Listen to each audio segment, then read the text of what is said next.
안녕하십니까. 이어서 경남 소식입니다. 어제 치러진 4.12 재보궐선거를 통해 경남에서도 도의원 2명과 기초의원 8명이 당선됐습니다. 경남도의회 양산시 1선거구에 더불어민주당 김성훈, 남해군의 무소속 류경환 후보가 당선됐습니다. 기초의원에는 김해시 가선거구에 더불어민주당 하성자, 김해시 바선거구에 더불어민주당 이광희, 거제시 마선거구에 더불어민주당 김대봉 후보가 각각 당선됐습니다. 함안군 라선거구에 자유한국당 이광섭, 창녕군 나선거구에 바른정당 김춘석, 양산시 마선거구에 더불어민주당 서진부, 하동군 나선거구에 무소속 박성권, 합천군 나선거구에 자유한국당 신명기 후보가 각각 당선됐습니다. 홍준표 전 지사의 사퇴로 경상남도에서 추진하던 식수 1급수 공급 정책이 그대로 추진될지 관심입니다. 새로운 댐 건설은 환경단체와 주변 주민들이 반대가 큰데도 경상남도는 7월의 용역 결과를 보고 정부에 건의한다는 방침입니다. 오종우 기자의 보도입니다. 정부가 추진하는 소규모 댐 건설 사업에 경남은 전국에서 가장 많은 14곳이 신청했습니다. 하지만 상수원 보호구역 지정에 따른 재산권 침해 우려와 의견 수렴 절차가 부족했다는 이유로 일부 주민들은 반발하고 있습니다. 우리의 재산권, 수자원 보호구역으로 묶어버리면 우리 재산을 보호할 수가 없지 않습니까? 경상남도는 식수댐 건설을 통한 물공급 정책이 불가피하다는 입장입니다. 경남 인구의 절반이 넘는 54.5%가 수질이 2, 3급수에 불과한 낙동강물을 공급받는 만큼 이를 바꾸겠다는 겁니다. 합천댐을 활용하고 중소규모 댐을 추가 건설해 경남 전역에 우선 1급수를 공급하고 남는 물을 부산, 울산에 공급한다는 기존 입장을 고수하고 있습니다. 낙동강 물을 원수로 하고 있는 도민들에게 64만 톤을 공급하고 남는 여유수량이 있을 경우에 부산과 울산에 공급을 하는 계획입니다. 환경단체는 낙동강이 상수도 취소원에서 제외될 경우 수질이 더 악화될까 우려하고 있습니다. 낙동강을 포기하는 그 순간, 식수로서 포기하는 그 순간 정부의 정책 예산 투입의 우선순위는 낙동강에 오지 않습니다. 경상남도는 오는 7월 식수 1급수 공급 기본구상 용역 결과가 나오면 국토부에 이를 건의할 계획이어서 논란이 가라앉지 않을 것으로 보입니다. KBS 뉴스 오종우입니다. 창원시가 난폭운전 등 고질적인 시내버스 서비스 불편을 개선하기로 하고 구체적인 작업에 착수했습니다. 빠르면 내년 상반기부터는 달라진 창원의 시내버스 시스템을 경험할 수 있을 것으로 보입니다. 김현수 기자의 보도입니다. 창원 지역 시내버스들의 급정거와 급출발, 과속 등 난폭운전도 줄어들지 않고 있습니다. 승객을 태우느라 지체한 버스. 운행 시간을 맞추려면 난폭운전을 할 수밖에 없습니다. 그동안 언론과 전문가가 분석한 창원 시내버스 문제점은 크게 4가지. 공동 배차에 따른 수익금 경쟁과 안전사고 관리 부재, 안전장치 불법 조작, 보조금 관리 누수입니다. 이 같은 문제점을 개선하기 위해 창원시는 수익금 공동 배분 시스템과 불법 운행 삼진아웃제, 표준 연비에 따른 경제운전 시스템을 도입합니다. 특히 공동배차 28개 노선, 시내버스 328대의 수익금을 창원시가 직접 확인해 연간 400억 원인 보조금 누수를 막기로 했습니다. 근본적으로 개선하지 않고는 우리 시민들이 불편하고 또 안전에 문제가 되기 때문에 그걸 개선하자 이렇게. 이 같은 제도 도입에 부정적이었던 시내버스 업계도 대체로 동의해 사업 추진에 탄력을 받게 됐습니다. 우리 창원이 부산이나 진주와 상대적으로 비교했을 때 우린 적게 받고 있다. 열악한 상태다. 그렇기 때문에 회사들이 지금 어려운 회사들이 많은 겁니다. 창원시는 대중교통 개선팀을 별도로 만들어 구체적인 용역 작업에 착수했으며 내년 상반기 시행을 목표로 하고 있습니다. KBS 뉴스 김현수입니다. 어제 저녁 9시 10분쯤 창원시 성산구의 한 알루미늄 가공 공장에서 불이 났습니다. 불이 나자 공장에서 스스로 진화했고 인명피해 없이 소방서 추산 50만 원의 재산 피해가 났습니다. 경찰과 소방당국은 알루미늄 원자재를 가공하다 기계 과열로 불이 난 것으로 보고 있습니다. 진주경찰서는 시장에서 수산물을 훔친 혐의로 62살 배모 씨를 구속했습니다. 배 씨는 지난달 9일 새벽 3시쯤 진주 자유시장의 한 수산점포에서 해삼 등 수산물 15만 원어치를 훔치는 등 4차례에 걸쳐 27만 원어치의 수산물을 훔친 혐의를 받고 있습니다. 경찰 조사 결과 배 씨는 지난해 12월에도 절취 혐의로 검거돼 집행유예를 선고받아 보호관찰을 받고 있었고 생계비를 마련하려고 범행을 저지른 것으로 나타났습니다. 지난달 창원에서 떼죽음을 한 야생 조류를 부검한 결과 고독성 살충제 성분이 검출됐습니다.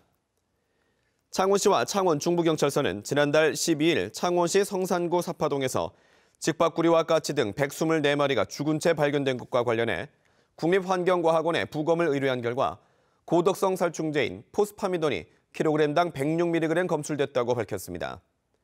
경찰은 주변 농가를 대상으로 농약 살포 여부를 조사하고 있습니다.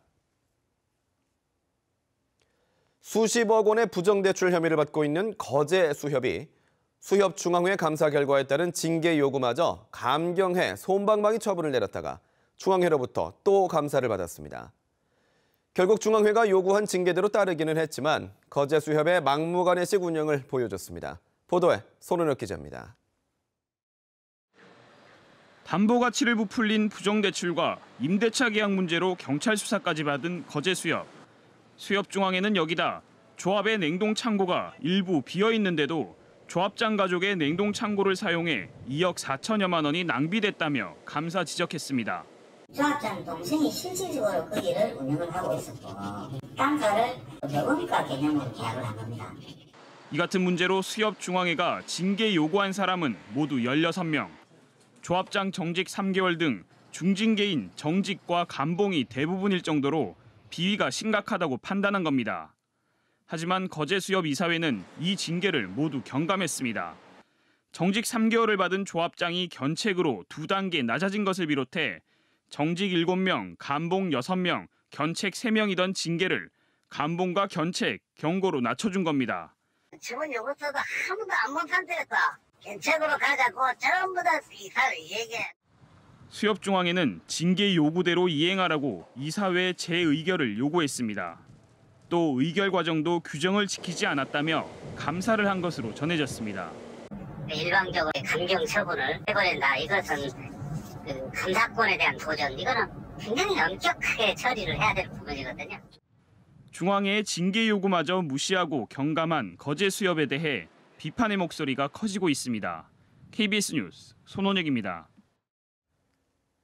퇴역한 국산 전투함인 울산함이 울산 고래문화특구의 관광시설로 새롭게 태어났습니다. 여기에 올해 고래특구에는 더 많은 관광 인프라가 들어설 것으로 예정돼 있어서 고래 관광에 활력을 불어넣을 것으로 기대됩니다. 보도에 주아랑 기자입니다. 길이 102m, 너비 11.5m, 높이 23m 규모의 제1호 국산 전투함인 울산함. 1980년부터 34년 동안 우리 바다를 지켜오다 3년 전에 퇴역한 울산함이 고향인 울산으로 돌아와 고래문화특구의 관광시설로 새롭게 탈바꿈했습니다. 웅장한 함정 안에는 그 당시 군인들이 썼던 휴식 공간과 의무실이 그대로 보존돼 있고 여러 가지 무기와 통신 장비도 직접 체험할 수 있습니다. 저기 쏜 어뢰가 나한테 접근하는 소리, 그 소리를 식별해내는 소리가. 함정이 마치 물 위에 떠 있는 듯한 특수효과도 눈길을 끕니다. 오늘 18일부터 시민들에게 개방될 예정인데 올해 고래문화특구에 색다른 흥미를 더해줄 관광시설은 이뿐만이 아닙니다. 오는 7월엔 고래의 움직임을 생생하게 체험할 수 있는 5D 입체 영상관이 고래문화마을에 들어서고 올해 말엔 먼 거리 때문에 연계성이 떨어졌던 고래박물관과 고래문화마을 일원에 모노레일이 설치됩니다. 또 그동안 방치됐던 장생포항 계류장도 시민들의 휴식 공간으로 바뀝니다. 고래관광의 다양화를 위해서 울산함 안보관광, 그다음에 5D 임체 영상관 등등 여러 가지 시설을 갖추게 되었다. 다양한 관광 인프라로 새로 단장하고 있는 고래문화특구. 돌고래 폐사로 한 차례 홍역을 앓았던 울산 남구가 관광 인프라 확충으로 제2의 고래관광 부흥 시대를 열 수 있을지 관심이 모아지고 있습니다. KBS 뉴스 주아랑입니다.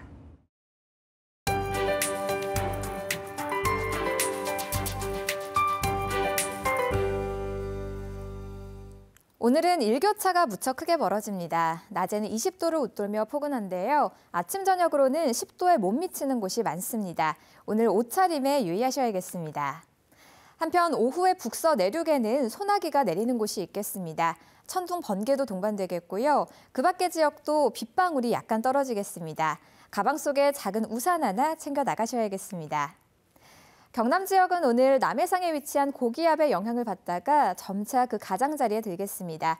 현재 전국이 대체로 맑고요. 경남 지역은 다행히 황사의 영향을 크게 받지 않아서 미세먼지 농도 보통 수준을 보이겠습니다. 현재 기온은 한 자릿수를 보이는 곳이 많습니다. 창원 9도, 창녕 3도 가리키고 있고요. 낮에는 의령 23도, 거제 20도로 포근하겠습니다.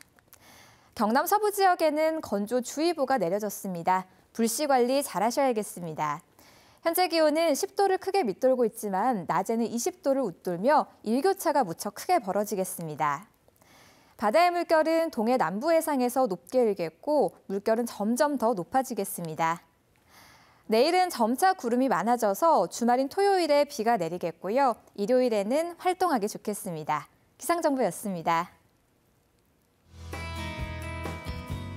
사천시 항공산업시장 개척단이 미국 HAI사와 항공부품 직수출 컨설팅 협력 협약을 맺었습니다. 중소기업청 등이 수출에 어려움을 겪는 중소기업을 위한 온라인 수출 지원 사업 참여 기업을 모집합니다. 창원상공회의소가 네팔 상공회의소와 함께 무역 촉진 등 경제 교류 협력 협약을 맺었습니다. 창원시 상권활성화재단이 전통시장과 특성화 상점 홍보를 맡을 전통시장 SNS 홍보단을 모집합니다. 여영국 경남도의원이 류순현 경상남도 행정부지사를 직무유기와 직권남용의 혐의로 어제 창원지검에 고발했습니다. 여영국 의원은 고발장에서 류순현 부지사가 홍준표 전 경남지사의 보궐선거 무산 계획을 알면서도 사임서 제출 즉시 선거관리위원회에 통보하지 않아 직무유기와 직권남용의 혐의가 있다고 주장했습니다. KBS 뉴스를 마칩니다. 고맙습니다.